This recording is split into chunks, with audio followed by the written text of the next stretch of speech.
Doctor, இந்த கரு கலைக்கிற விஷயத்த தயவு செஞ்சு யார்கிட்டயும் சொல்லிடாதீங்க ப்ளீஸ். அதனால தான் பிரிஸ்கிரிப்ஷன் கொடுக்காம என்கிட்ட இருக்கிற மருந்துங்களே கொடுக்குறேன். இந்தாங்க, இது சாப்பிடுங்க. இந்த மருந்தெல்லாம் சாப்பிட்டீங்கன்னு வச்சுக்கோங்க, கரு தானா கழிஞ்சிரும். ரொம்ப thanks doctor. Please don't mention it. Then we have to feel for it. Next.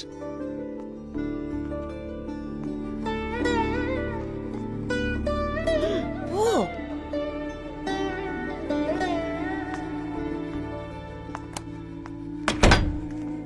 உன் மூஞ்சிக்கு ஒரு மீச, ஒரு கண்ணாடி. நீ எல்லாம் ஒரு டாக்டர், உனக்கெல்லாம் ஒரு ஹாஸ்பிடல். உனக்கெல்லாம் எதுக்குயா கோட்? ஐயோ, கோட் எங்க? ஐ பின்னாடி இருக்குது. கிண்டல். இது பாரு சொல்றது. கிண்டலா பண்ற? இது பாரு சின்ன பாப்பாமா, நீ உனக்கு தெரியாது. யோ, இங்க பாருயா. ஏவா எனக்கு கரு கலையவே இல்லன்னு.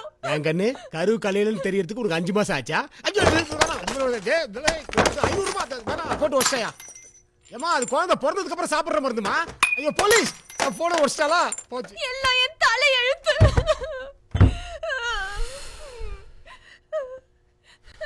பாத்தீங்களா, உங்க பொண்ணால எனக்கு ஹார்ட் பீட் ஜாஸ்தி ஆயிடுச்சு. காதுல வைக்காமையே கேக்குது. சரி, எழாத, என்ன பண்றது? 1000 தான் டாக்டர்ஸ் நாங்க நினைச்சாலும் எல்லாத்துக்கும் மேல சீஃப் டாக்டர் ஒருத்தர் இருக்கான், அவன் நினைக்கணும். நான் கொஞ்சம் ஸ்ட்ராங் டோஸ் கொடுத்துருக்கலாம்.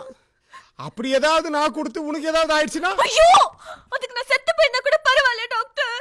நீ நான் ஜாலியா போய் சேர்ந்துருவேன். அப்புறம் ஏன் ஜெயிலுக்கு போறது? Hospital, you know how many crores I have invested in this hospital?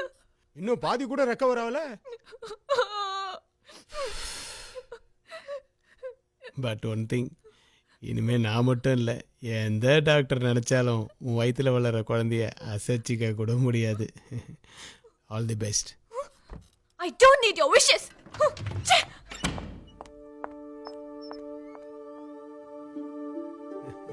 As a family doctor நான் என் டியூட்டிலேருந்து மிஸ் ஆகிருக்கலாம். But as your family friend நான் என் டியூட்டியை தான் பார்த்தேன். பார்ப்போம், பிறக்க போகிற குழந்தையாவது அவளை புருஷனோட சேர்த்து வைக்கதான்னு பார்ப்போம். ரொம்ப thanks doctor. Don't mention it. Then I have to feel for it. All the best. Next.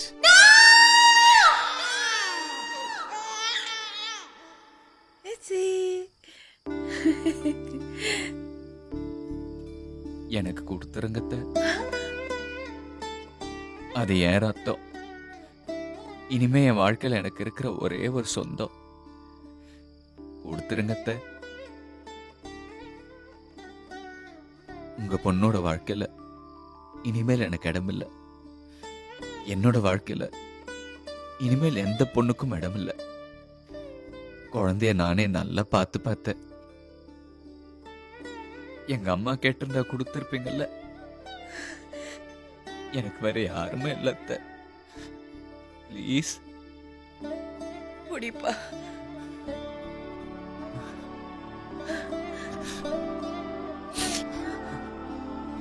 நான் வாழ்ந்த வாழ்க்கைக்கு ஞாபகார்த்தமா எனக்கு கிடைச்சது அந்த குழந்தை மட்டும்தான். அதையும் இழந்துடக்கூடாதுன்னு தான் நானும் கோதண்டமும் நீ குழந்தையா இருக்கும் போதே உன்னை தூக்கிக்கிட்டு அந்த ஊரை விட்டே வந்துட்டோம்.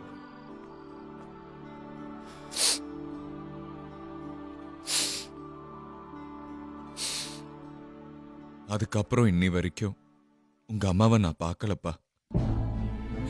என் அம்மால இருந்து உன் அம்மா வரைக்கும் எனக்கு பிடிச்சவங்க எல்லாரையும் நான் இழந்துட்டேன். அதுக்கப்புறமும் நான் உயிரோட இருக்கேன்னா அதுக்கு காரணம் உன்னை உயிரா நினைக்கிறதுனாலதான். எனக்கு நடந்த சம்பவங்களும் நான் பட்ட அவமானமும் நான் அடைஞ்ச வேதனையும் என் மகன் உனக்கு நடக்க கூடாதுன்னு தான் என்னை நானே கட்டுப்படுத்திக்கிட்டேன். எங்க அம்மாவை பார்த்து நான் வளர்ந்த மாதிரி என்னை பார்த்து நீ வளரக்கூடாதுன்னு தான் ஆடி ஓடி நடந்து பழகின அந்த காலங்களை நான் கட்டுப்படுத்திக்கிட்டேன். என் கண்ணசைவுக்கு கூட கண்ணாடி மாட்டிக்கிட்டு இருட்டுல வாழ்க்கைய நடத்திக்கிட்டு இருக்கேன். எல்லாம் உனக்காக தான்டா. உனக்கு ஒரு நல்ல வாழ்க்கை அமையணுங்கிறதுக்காக தான். ஆனா உனக்கு இவ்வளவு சோதனை கொடுக்க ஒருத்தன் வந்திருக்கானே, அவன் யாரு? அவன் எப்படி உன்ன மாதிரி இருக்கான்? எதுவுமே எனக்கு தெரியாதுப்பா. என்ன எதுக்கு கொல்ல வந்தானோ எனக்கு தெரியாது. நான் உங்களை தப்பா பேசிட்டேன்ப்பா. என்ன மன்னிச்சுனுங்கப்பா.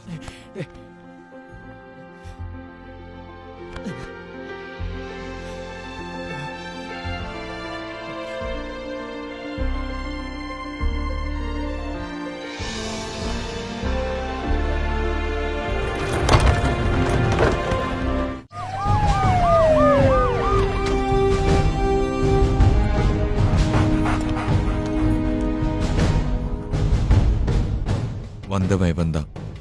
குணசேகரன் சார். பேரு ஜீவா. Yes sir. ஈபியில் ஒர்க் பண்றான். அவனை பத்தி ஃபுல் டீடைல்ஸ் இன்னும் 2 ஹவர்ஸ்ல எனக்கு வேணும். உங்க வீட்டு வேலைக்காரன் கோதண்டம் இப்ப எப்படி இருக்காரு? பரவாயில்ல, உழைச்சுக்கிட்டான். Everything will be all right. நான் வரேன் சார்.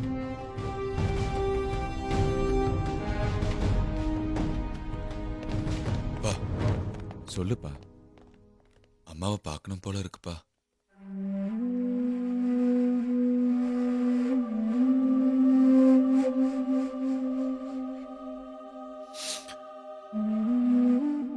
அவங்க அங்கதான் இருக்காங்களா? எங்க இருக்காங்க? எப்படி இருக்காங்க? விடு ஐயோ, விடு விடு.